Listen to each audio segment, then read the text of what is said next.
Olá, tudo bem? Sejam todos muito bem-vindos ao primeiro podcast do Instituto de Arritmias Cardíacas. Eu sou o Dr. Vinícius Pinheiro, cardiologista, especialista em arritmias cardíacas e marca-passo. E o intuito desse podcast é justamente abordar temas que são corriqueiros do dia a dia do portador de marca-passo, mas que nem sempre necessariamente são da área médica. Então hoje eu vou ter a oportunidade de trazer uma pessoa que vai nos esclarecer um pouco sobre alguns detalhes jurídicos, alguns dos nossos direitos, né, enquanto portadores de marca-passo.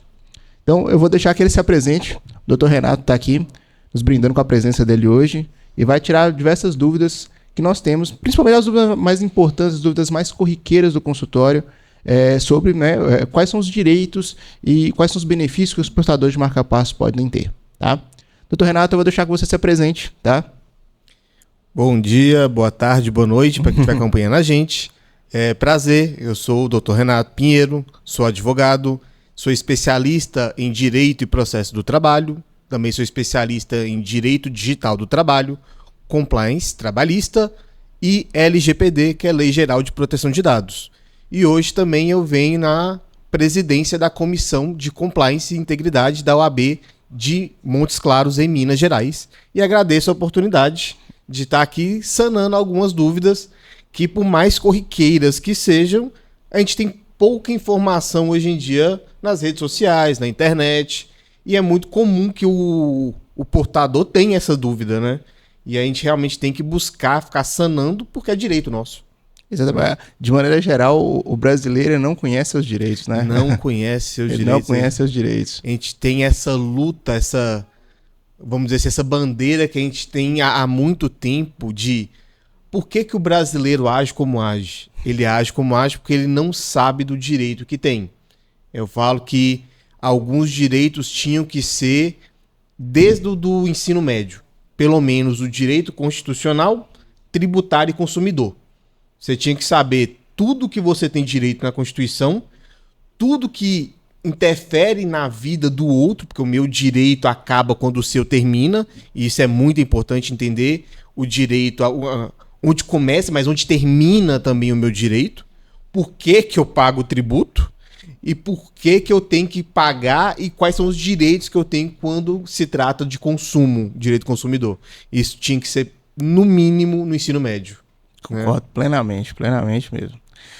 Então, Renato, vamos começar então com talvez seja a dúvida mais frequente que eu tenho no consultório, entendeu? Dos pacientes portadores de marca-passo, que é o seguinte: o portador de marca-passo, ele tem direito à aposentadoria por invalidez?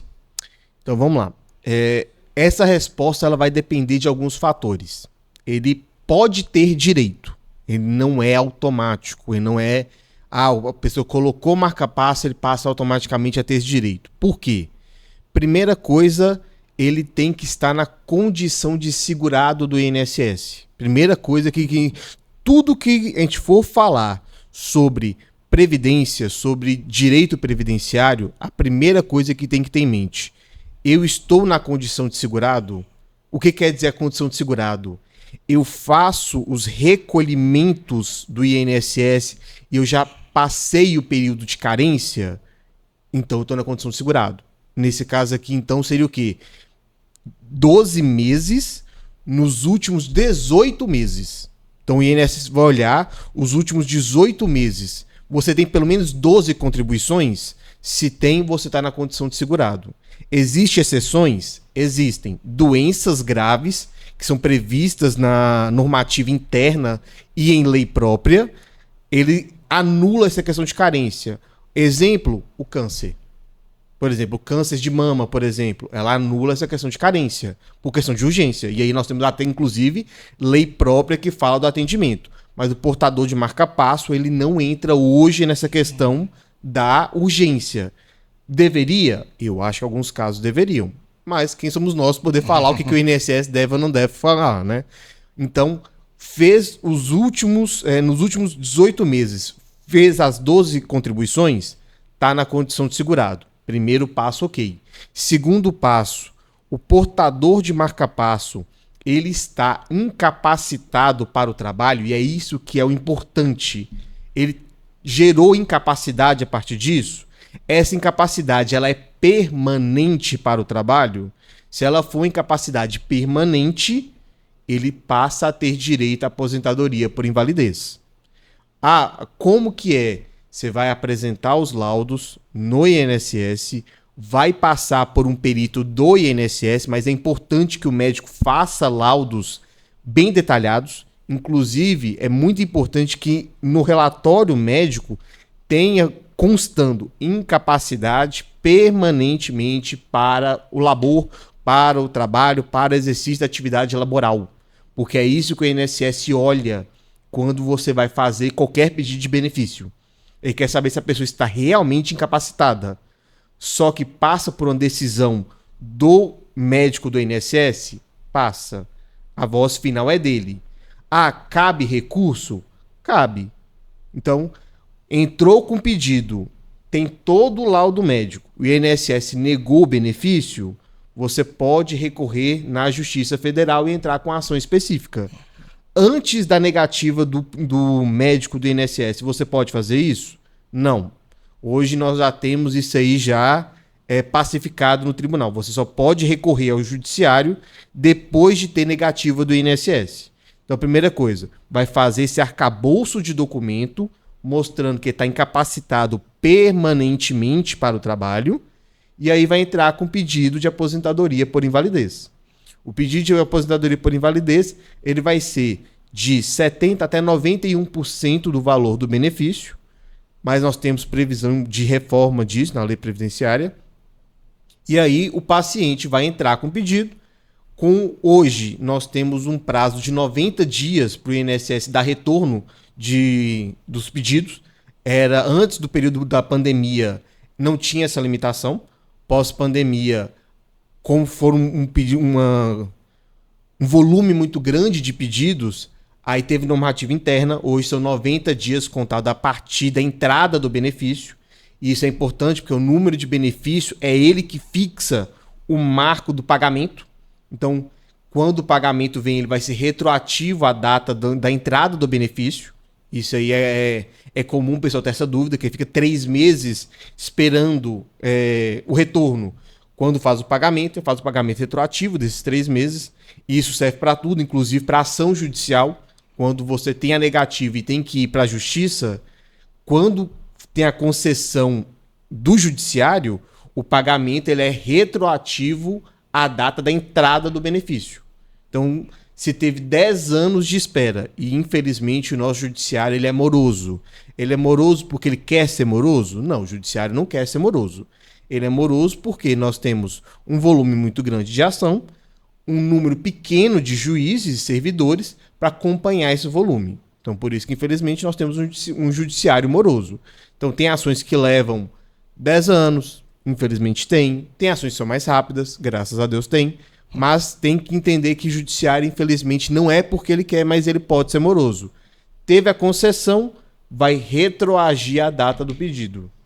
Então, ele vai receber dali para frente, mas o dali para trás, a data do benefício, ele pode receber ou por requisição de pequeno valor, o RPV, ou por precatório, que aí vai entrar na lei do orçamento fiscal, ele tem que ser aprovado. Se não foi aprovado naquele ano fiscal, ele passa para o ano seguinte, até que um dia ele vai receber. Vou aproveitar esse gancho, então, da questão da invalidez, porque existem realmente assim, um perfil de pacientes que são relativamente jovens. Inclusive, eu tenho pacientes, por exemplo, de 20 anos, por exemplo, que tem marca-passo. Apesar de ser uma coisa mais comum, né, no paciente mais idoso, mas nós temos pacientes jovens, ativos, né, trabalhadores que acabam por alguma intercorrência, tem que colocar o marca-passo. E aí, assim, esse paciente, ele não quer necessariamente ser aposentado por invalidez. Ele quer continuar trabalhando, entendeu? Só que a atividade que ele exercia, de um ponto de vista médico, ele não pode mais exercer, por conta do marca-passo. Então, o marca-passo vai impedir ele de continuar na atividade laborativa que ele exercia antes. Nessas situações, a empresa, como é que ela se vê? Esse paciente ele pode ser remanejado de um ponto de vista da empresa para um outro setor, ele deve ser remanejado, ele pode ser demitido, por exemplo, por conta disso. Como é que funciona isso?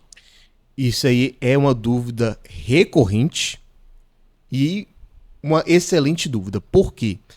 A primeira coisa que a gente tem que ter em mente é tanto o direito previdenciário como a CLT, ela dá preferência para continuidade laboral. Então, a lei vai presumir que o trabalhador sempre quer trabalhar. Então, a primeira questão que, tanto na questão previdenciária como na CLT, é que esse trabalhador ele tem que estar em atividade na empresa. Se ele não pode exercer a atividade que ele vinha exercendo, a empresa ela tem por obrigação tentar o remanejamento dele. Então, a primeira coisa é isso. Acabou o período de afastamento. Ele tem que voltar para a empresa. Não pôde voltar naquela função porque tem limitações. A empresa ela tem que tentar o remanejamento dele. Somente se ela tentou o remanejamento, não foi possível que ele seja reenquadrado em nenhuma outra função. Aí a empresa ela pode fazer a demissão sem justa causa. Por quê? Porque se a demissão ela parte pelo simples fato de que o empregado está utilizando o marca-passo, é uma demissão discriminatória. Porque, como falei, a lei ela presume que o trabalhador quer trabalhar. Porque é da onde vem o sustento de família dele. É da onde ele paga as contas dele. Então a lei coloca que vamos dizer assim, o judiciário ele tem que entender que o trabalhador quer trabalhar. E por isso que a obrigação primeira é remanejar. E aí, se vem uma demissão por conta do uso do marca-passo, hoje ela é considerada uma demissão discriminatória.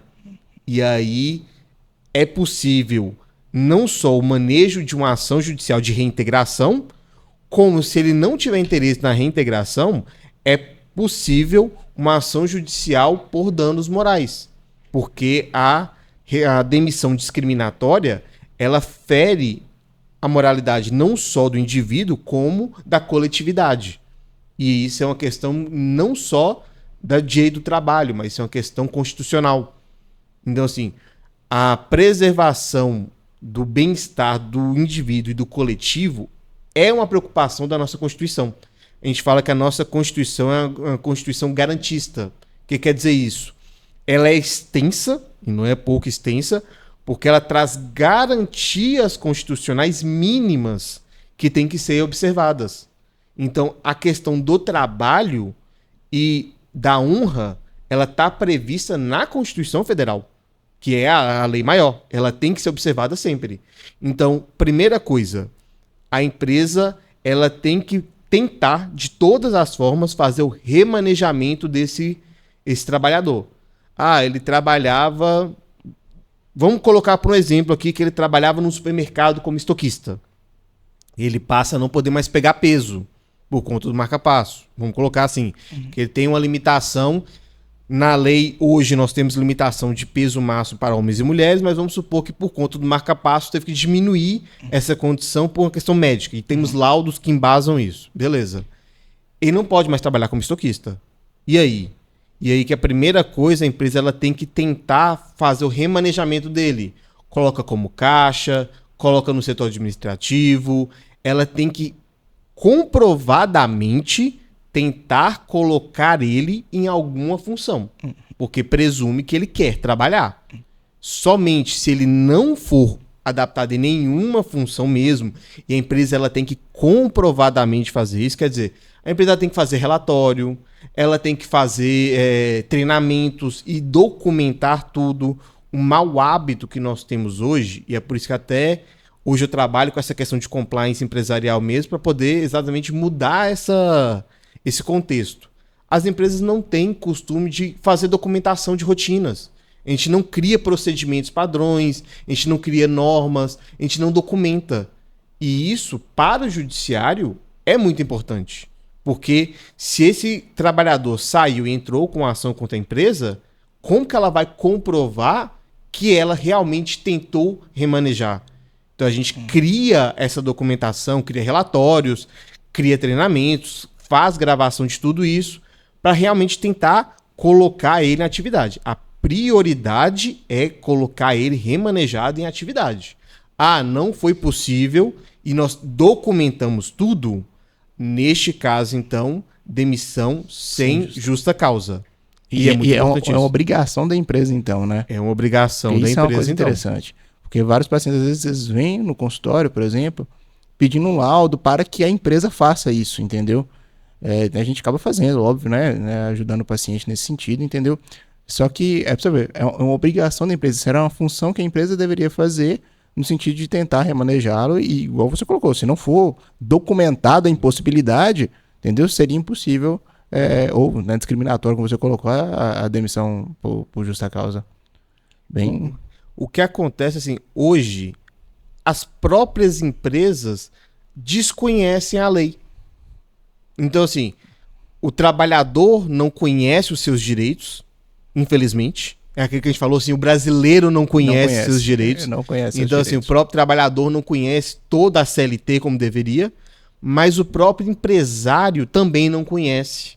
E, assim, às vezes, o empresário peca em algumas questões trabalhistas, não por maldade, mas por ignorância, porque não sabia que deveria ser daquela forma. Entendeu? Porque, assim, infelizmente o pessoal não conhece, mas também não tem o costume de procurar conhecer. Então, assim, se eu vou trabalhar hoje, por exemplo, com call center, eu tenho que entender que existem normativas da CLT, existem normas regulamentadoras, existe NR, existe uma gama de legislação que ela tem que seguir, não só por conta dela, empresa, mas por conta do trabalhador que está lá dentro dela.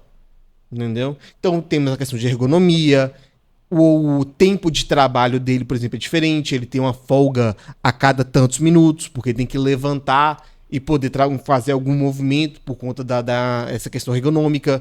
Tem várias questões que, às vezes, a empresa desconhece.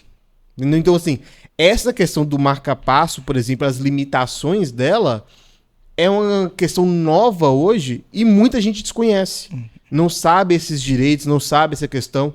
Igual, por exemplo, às vezes o pessoal assusta, e eu já vi isso recorrente, de chegar no aeroporto e ver que o portador de marca-passo não pode passar no raio-x.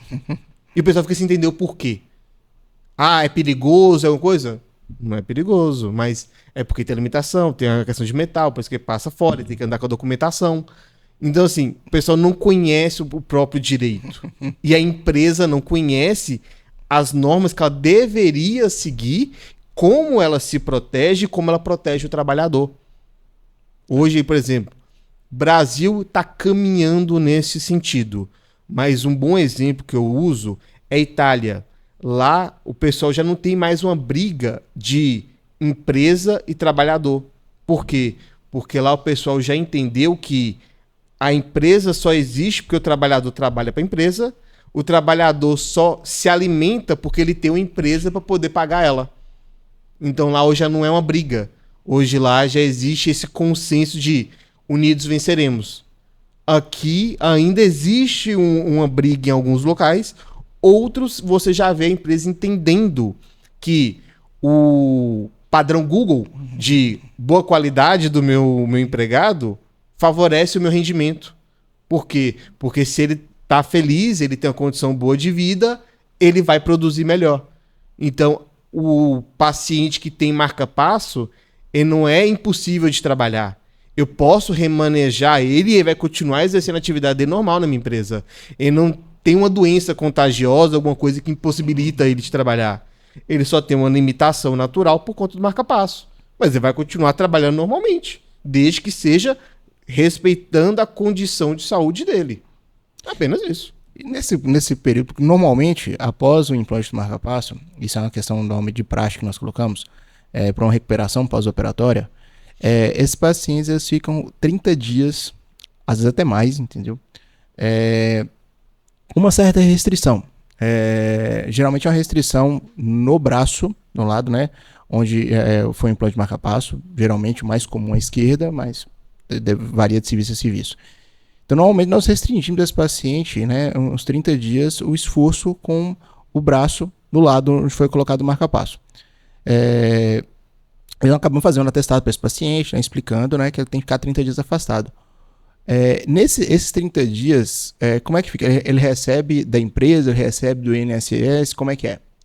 Nesse período de 30 dias, ele vai ter um fracionamento. Os primeiros 15 dias, quem paga é a empresa. Então, até 15 dias, se o empregado estiver com afastamento justificado, e aí vem um laudo do médico, né, fundamentando o afastamento dele, quem vai pagar esses primeiros 15 dias é a empresa. A partir do 16º dia em diante, aí quem paga é o INSS.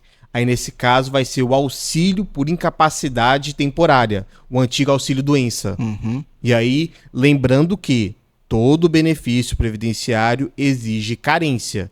A pessoa tem que estar na condição de segurado. Mas desde que ele esteja na condição de segurado, vai pegar esse laudo com afastamento de 30 dias, vai dar entrada no auxílio por incapacidade temporária. Hoje em dia está facilitado porque o INSS hoje tem o portal Meu INSS. Então você entra pela internet, você vai escanear toda a documentação, ou às vezes o próprio médico já faz ela digital, que hoje é muito comum, né, com assinatura digital. Então vai apresentar toda a documentação no portal Meu INSS, e aí ele vai ter esse afastamento.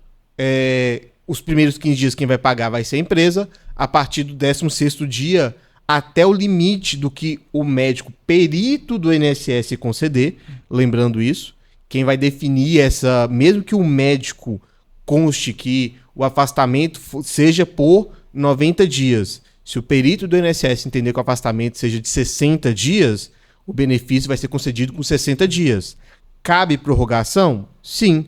Ao final dos 60 dias, se ele ainda não está apto a trabalhar, e ele tem laudo do médico dele comprovando isso, ele vai ter um período anterior, que eu não vou lembrar de cabeça, que será 15 ou 30 dias, do fim do benefício.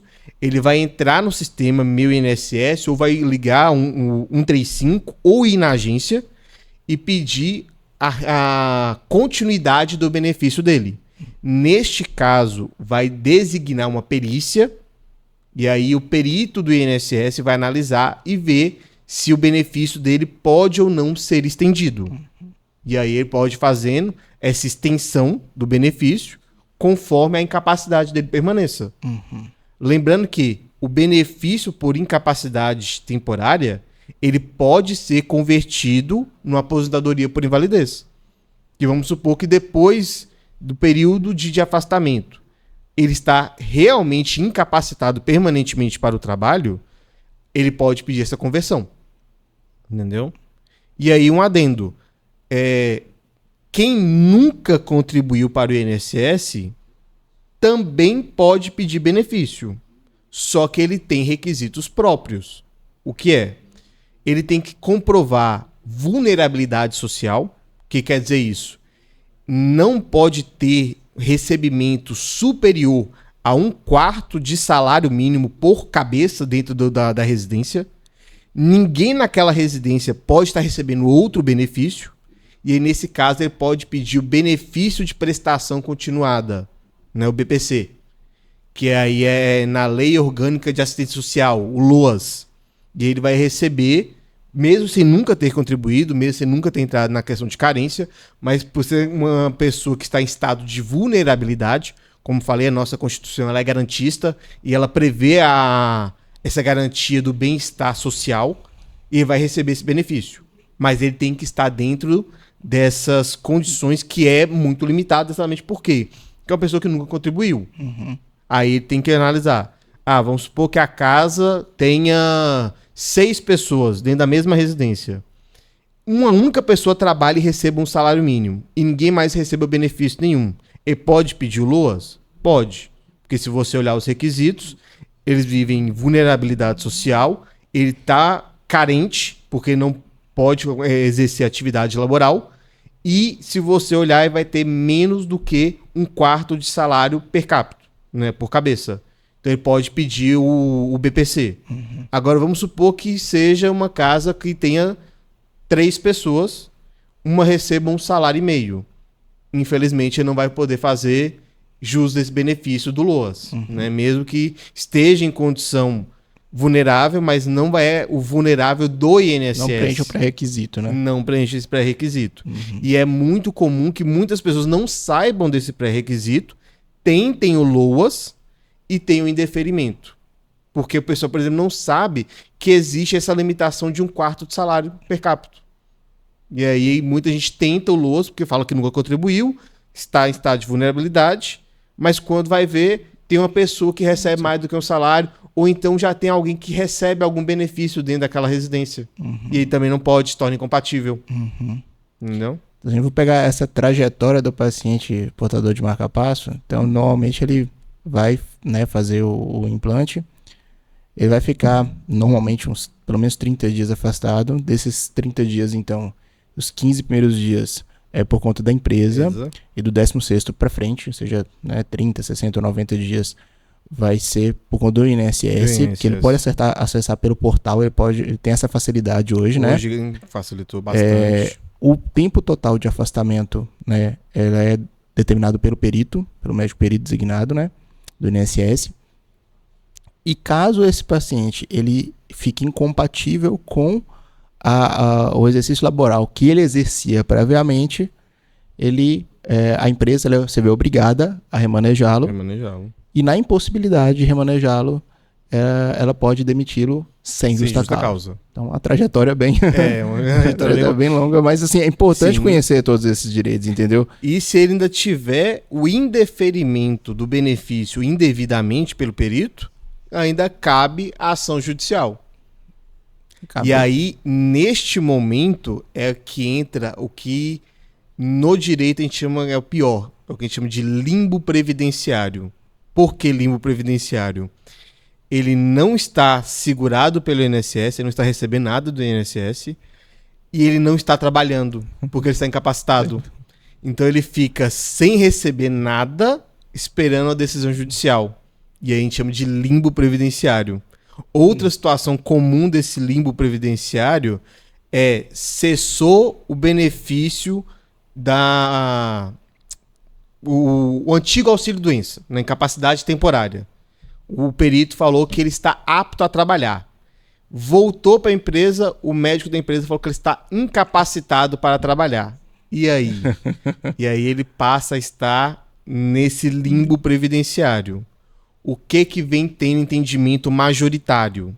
Entendimento majoritário hoje é que a decisão do INSS ela prevalece sobre o médico da empresa, porque ele é um agente público. Ele está investido no caráter de agente público porque ele pertence à autarquia, que é o INSS. Então, nesse caso aqui, a decisão dele de capacidade do trabalhador, ela tem que prevalecer. É comum de acontecer? Infelizmente não. E aí, nesse caso, a gente tem que ir para o judiciário, pedir a reintegração dele ao trabalho, pedindo inclusive o que a gente chama de tutela antecipada. O que é a tutela antecipada? É que o juiz antecipe o efeito final do processo. O que quer dizer isso? Que ele já comece a trabalhar desde logo, antes de esperar a sentença do processo, para que ele possa ter como pagar as contas, como colocar comida dentro de casa. É a grande preocupação dos pacientes, eles ficarem realmente nesse limbo, porque eles ficam sem receber de um lado, sem receber do outro. Não pode trabalhar, não recebe do INSS, e aí às vezes é a pessoa que é realmente o arrimo de família, entendeu? Quem provê a casa, que provê o sustento da casa, e ele se vê nessa situação totalmente incômoda, né? Exatamente. Onde ele não consegue prover por um impedimento contraditório. Exatamente. De dois lados, entendeu? De dois lados. Um médico que fala que sim, um médico que fala que não, e ele fica no meio termo, como sempre, a corda sempre rompe para o mais fraco, que é, infelizmente, o trabalhador.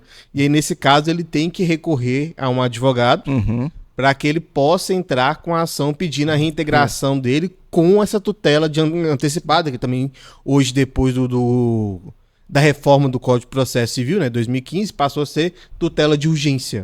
Né, e aí a gente prova que tem um laudo do médico perito do INSS. Eu recomendo que ele procure um médico de confiança dele e pegue um laudo também mostrando que ele está apto a trabalhar, para que a gente possa entrar com essa ação pedindo urgência e pedindo que ele possa ser reintegrado para que ele volte a ter renda, né? Que ele possa fazer assim, o básico do básico, continuar trabalhando, recebendo e colocando a comida dentro de casa e pagando as contas. Renato, e você também falou uma coisa interessante, a questão dos benefícios, né? E essa é uma outra dúvida que os pacientes às vezes têm. O paciente portador de marca-passo, ele tem direito a algum benefício do governo? Vai ter. Porém, aqui a gente tem que fazer uma ressalva. Ele tem direito a benefício desde que ele esteja incapacitado para o trabalho. E aí, quais são esses benefícios? Se ele tiver comprovadamente incapacitado para o trabalho, ele pode ter a isenção do imposto de renda, porque ele não está oferindo renda, ele está incapacitado para o trabalho, não está adquirindo renda, então isenção do imposto de renda. E se ele tiver uma incapacidade que impeça ele de dirigir, ele pode ter a isenção no imposto, IPI, para a aquisição do veículo adaptado, desde que ele esteja incapacitado permanentemente para o trabalho. E aí, desde que nesse caso dele também, ele tenha a incapacidade, por exemplo, de mobilidade do braço. Então, ele vai necessitar de um veículo adaptado. Aí ele vai ter esse direito, essa isenção. Ele vai ter que pegar o laudo, dar entrada na Receita Federal primeiro, para que a partir da carta a concessão da carta, né, da Receita Federal, falam que está isento, ele tem o prazo de 6 meses para adquirir o veículo. E aí o veículo vai ser adaptado, e aí essa isenção ela vai ser renovada, salvo engano, a cada 5 anos.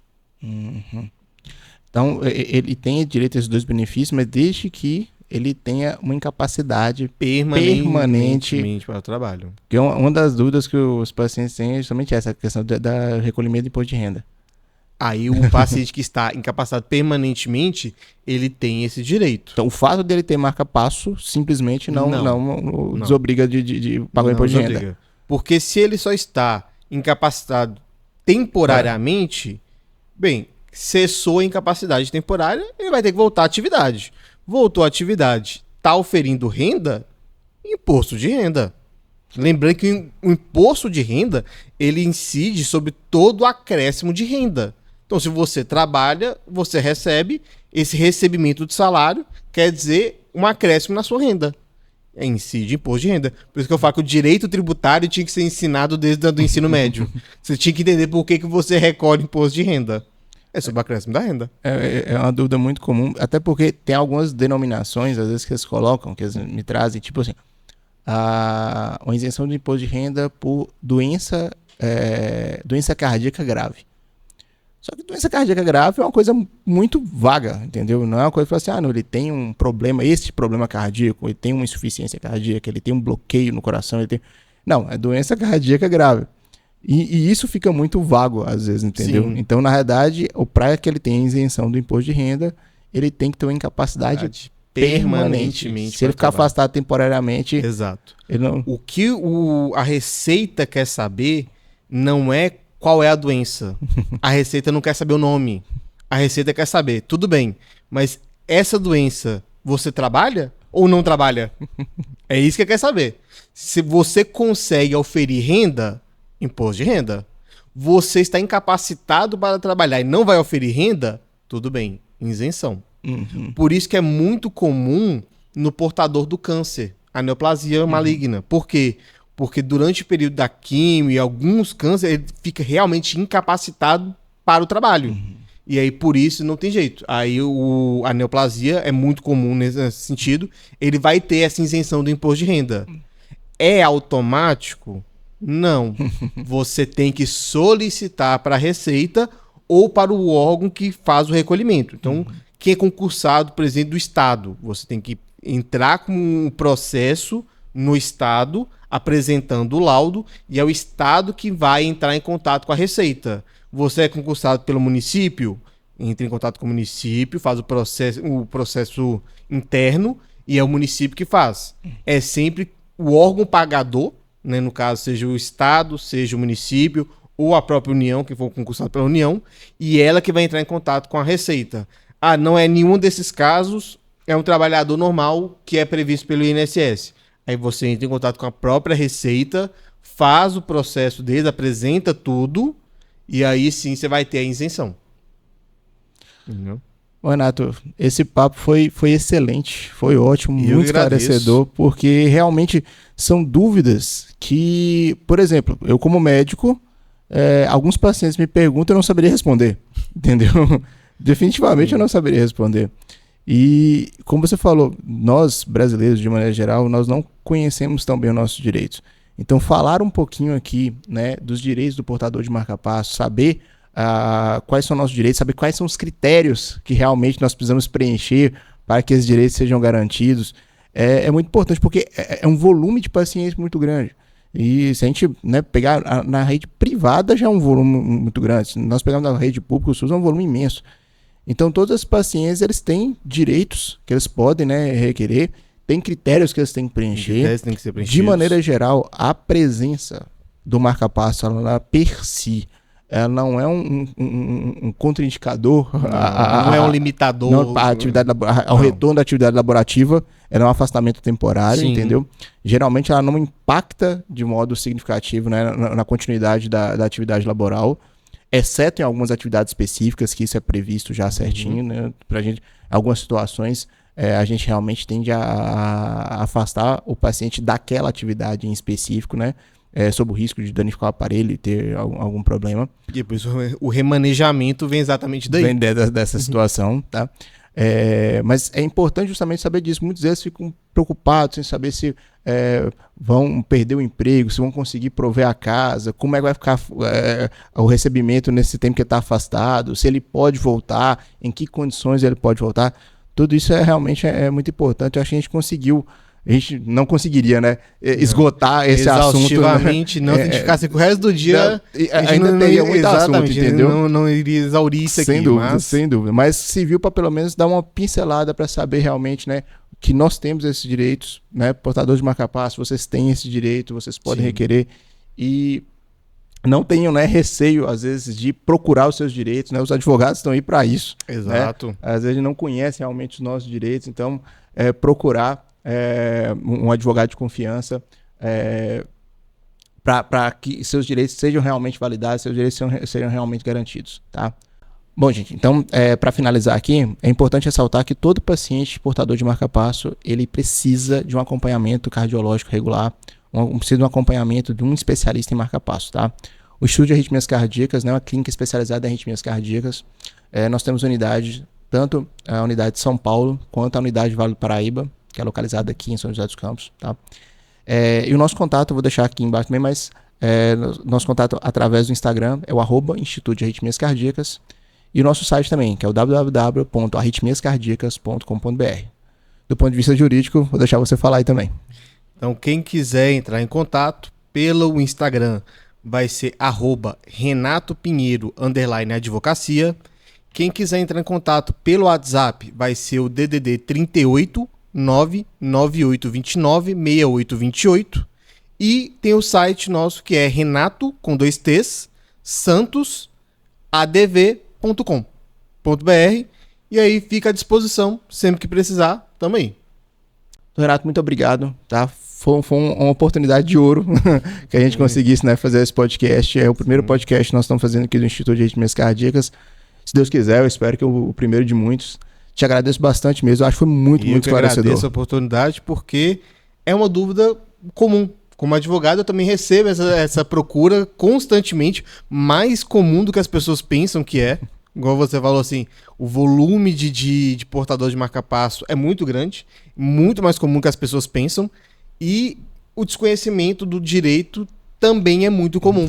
Então, assim, é constante o pessoal entrar em contato, perguntar, doutor, coloquei o marca-passo, assim, a empresa pode fazer isso, a empresa quer me demitir, eu quero voltar a trabalhar, como é que eu faço?